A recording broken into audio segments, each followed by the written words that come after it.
초대 질량 블랙홀은 현재까지 알려진 것들 중 가장 크고 질량이 무거운 물체입니다. 보통 대부분의 블랙홀은 은하 중심에 위치하고 있기 때문에 현재 기술 수준으로는 도달할 수 없습니다. 그리고 안타깝지만 그것이 가능해지려면 상당히 긴 시간이 필요할 것입니다. 그렇기 때문에 우리는 블랙홀을 멀리서 연구할 수밖에 없습니다. 여러분, 안녕하세요. 그렇다고 너무 실망할 필요는 없습니다. 이곳은 말도 안 되는 그 어떤 일이라도 만들어낼 수 있는 토픽입니다. 이번 여행의 행선지는 몬스터급 규모 중 하나인 홀른버그 15A 은하 항복판에 위치한 초대 질량 블랙홀. 무려 질량이 태양의 3,100억 배나 될지도 모르는 최대 질량 블랙홀입니다. 왜 그렇게나 큰 걸까요? 또 어떤 재미있는 사실이 숨겨져 있을까요? 궁금하시면 바로 승선하세요. 잠시 후 출발하겠습니다.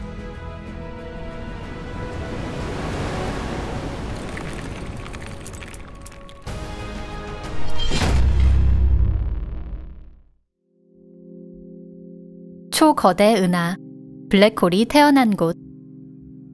홀른버그 15A 은하는 1937년 스위스 천문학자 에릭 홀른버그가 발견했습니다. 측정 결과 은하가 지구에서 약 7억 광년 떨어져 있다는 사실을 알게 됩니다. 근처에 있는 마젤란 은하나 안드로메다 은하, 삼각형자리 은하에 비하면 훨씬 멀지만 우주의 규모로 보면 사실 그 정도는 아닙니다. 홀른버그 15A 은하는 알려진 것 중 가장 거대한 은하 중 하나입니다. 태양의 약 70조 배의 질량을 갖고 있으며 반경은 27만 광년입니다. 그리고 약 5조 개 정도의 항성을 갖고 있습니다. 에이벨 85 은하단의 주요 은하이기도 합니다. 홀른버그 15A 은하는 우리가 예전 영상에서 소개드렸던 IC1101 은하와 같은 타원 은하입니다. 이는 다시 말해 구조상의 뚜렷한 특징이 없다는 뜻입니다. 예컨대 우리 은하나 안드로메다 은하는 나선형 팔을 갖고 있는데 이곳에 그런 것은 없습니다. 부채를 평평하게 펴놓은 것 같은 모양을 가진 거대한 별들의 구름일 뿐입니다. 이 은하에 관해서는 그동안 별다른 흥미로운 발견이 없었습니다. 2014년 전까지는 말이죠. 당시 한 연구진이 홀른버그 15A의 은하 중심이 관측사상 최대급이라고 발표하며 학계에 큰 충격을 안겨주었습니다. 계산에 따르면 은하 중심의 직경은 무려 1만 5천 광년이나 되었습니다. 은하 중심이 왜 이렇게 큰지에 대해 연구자들은 오랜 시간 논의해야 했습니다. 보통의 경우라면 은하 중심은 이보다 더 작아야 합니다. 아마 2016년에 새로운 발견이 없었다면 또 다른 재미난 전설이나 가설이 나왔을 수도 있겠지만 당시 새로운 관측 결과에 의해서 비교적 정확한 진실이 밝혀졌습니다. 바로 2014년의 측정치가 잘못되었다는 것입니다. 하지만 홀른버그 15A 은하의 수수께끼는 여기서 끝이 아닙니다.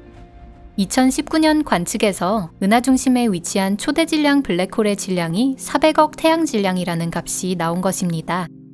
이는 태양과 비교적 가까운 초대 질량 블랙홀 중에서는 가장 압도적인 질량입니다. 물론 TON 618 같은 것들의 질량은 태양 660억 개분으로 더 높은 수치이지만 이를 논하기에는 너무 멀리 떨어져 있습니다.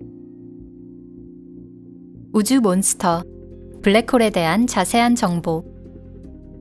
홀른버그 15A 중심에 있는 초대 질량 블랙홀에 대해 먼저 그 정확한 질량에 관한 논의부터 시작해 보겠습니다. 오래된 측정치에 의하면 2600억에서 3100억 태양 질량이라는 결과도 있습니다. 이 값이 맞는다면 TON 618은 물론이고 기존의 블랙홀 중 최고 질량입니다. 한편 30억에서 120억이라고 하는 훨씬 작은 측정치도 있습니다. 현 시점에서 가장 정확하고 신뢰성이 높은 것은 홀른버그 15A를 400억 태양 질량으로 잡은 2019년 측정치입니다. 그렇기 때문에 지금부터는 이 측정치를 바탕으로 이야기해 보도록 하겠습니다. 지금 만약 이 우주 몬스터가 태양의 자리에 놓여 있다면 태양계의 대부분은 사건의 지평선 안쪽으로 들어가게 됩니다. 이 블랙홀의 슈바르츠 시트 반지름은 약 790 천문 단위입니다. 이 블랙홀의 재해를 피할 수 있는 것은 그나마 태양과 훨씬 떨어져 있는 원일점을 가진 장주기 해성이나 세드나 정도일 것입니다. 이러한 초대질량 블랙홀에 비하면 우리가 초대질량 블랙홀이라고 부르는 것은 작은 난쟁이에 불과합니다. 은하수 중심의 궁수자리 A별은 431만 태양 질량을 갖고 있습니다.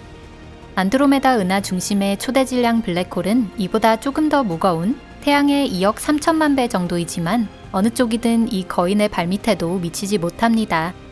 그리고 이들에겐 아직 중요한 연구 과제가 남아 있습니다. 대체 이 거대한 초대 질량 블랙홀이 어떻게 생겼는가 하는 점입니다. 아마 이는 홀른버그 15A에 관한 수수께끼로 남을 것입니다. 물론 다양한 추측은 나오고 있습니다. 그럼 다양한 가설을 소개하기 전에 앞서 먼저 초대 질량 블랙홀의 형성 과정에 대해 생각해 보겠습니다. 몬스터의 탄생. 초대 질량 블랙홀의 형성 과정은 일반적인 항성 블랙홀과 전혀 다릅니다.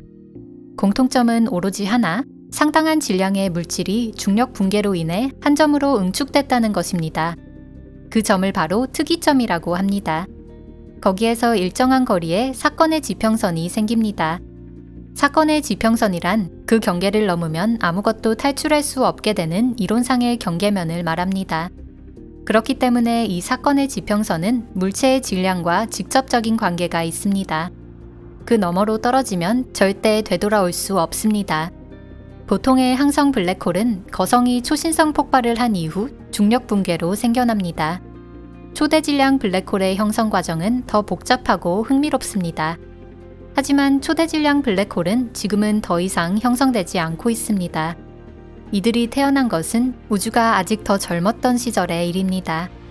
어떤 가설은 흥미로운 데다 논리적인 설득력까지 있습니다. 이 가설에 따르면 초대 질량 블랙홀이 태어난 것은 성간가스라고 하는 큰 구름 속이었다고 합니다. 초기의 은하도 그 구름 속에서 태어났습니다. 그리고 이 구름의 중앙, 물질 밀도가 매우 큰 부분에서 천 태양 질량을 갖는 특별한 준항성이 나타나게 됩니다. 물론 지금의 우주에 그런 준항성은 없습니다. 이들은 모두 초신성 폭발을 기다리지 않고 스스로 중력에 의해 붕괴되어 곧바로 블랙홀이 되었고 현재는 주변을 둘러싸고 있는 물질을 집어삼키고 있습니다. 이와 비슷한 제2의 가설에 의하면 초대 질량 블랙홀은 집적된 비금속 원소가스의 붕괴로 형성되었다고 합니다. 붕괴는 집적가스 중력에 의한 것으로 이 가설에서 거대한 준항성이라고 하는 중간 단계는 없습니다. 마지막으로 초대 질량 블랙홀이 우리 우주와 거의 동갑이라는 가설도 있습니다. 빅뱅 이후의 양자 요동에 의해 나타난 물체가 욕심껏 가스를 모아 거대한 질량이 되었다는 것입니다. 이러한 가설이 만약 기존의 다른 타원 은하나 나선 은하 중심에 있는 일반적인 초대 질량 블랙홀에 대한 설명이었다면 나쁘지 않습니다. 하지만 홀른버그 15A의 중심에 있는 엄청나게 큰 블랙홀은 일반적으로 형성된 녀석이 아닙니다. 그렇다면 대체 어떻게 생겨나게 된 걸까요? 이 우주 몬스터의 형성 경위는 홀른버그 15A 은하 자체의 형성과 떼어놓을 수 없습니다. 오늘날 은하 간의 충돌과 합체에 대해서는 많이 알려져 있습니다. 우리 은하도 안드로메다 성운도 이미 여러 개의 은하를 삼키고 있으며 몇십억 년 후에 두 은하는 합체할 것입니다. 우리 은하가 속해 있는 국부 은하구는 아주 여유로운 상태로 그 안에 속한 은하는 모두 멀리 떨어져 있기 때문에 합체하는 데에만 몇십억 년이 걸리는 것입니다. 하지만 반대로 홀른버그 15A가 속한 에이벨 85 은하단이 과거 우리 은하처럼 여러 은하들과 함께 있었다면 합체는 더 짧은 시간에 일어났을 겁니다. 어쩌면 형성 도중에 있는 은하끼리 충돌하여 합체해 나갔을지도 모릅니다. 이런 과정을 통해 홀른버그 15A 은하는 몸집을 키웠습니다. 혹은 합체한 은하 중심에 있는 블랙홀이 서로를 삼켰을 가능성도 있습니다. 이 가설은 잘못되었을 가능성도 물론 있습니다. 다양한 은하나 초대 질량 블랙홀의 형성 과정에 대해서는 아직 많은 것이 베일에 쌓여져 있습니다. 하지만 이 가설을 뒤집을 만한 더 멋진 이론은 아직 나오지 않았습니다. 슬슬 피곤할 시간인가요? 이제 집으로 돌아가실 시간입니다. 오늘 영상은 여기까지입니다. 끝까지 시청해주셔서 감사합니다. 영상이 마음에 드셨다면 좋겠습니다. 채널 구독과 좋아요도 꼭 눌러주세요. 여러분의 기대에 부응할 수 있도록 저희도 노력하겠습니다. 그럼 다음 영상에서 뵙겠습니다. 안녕히 계세요.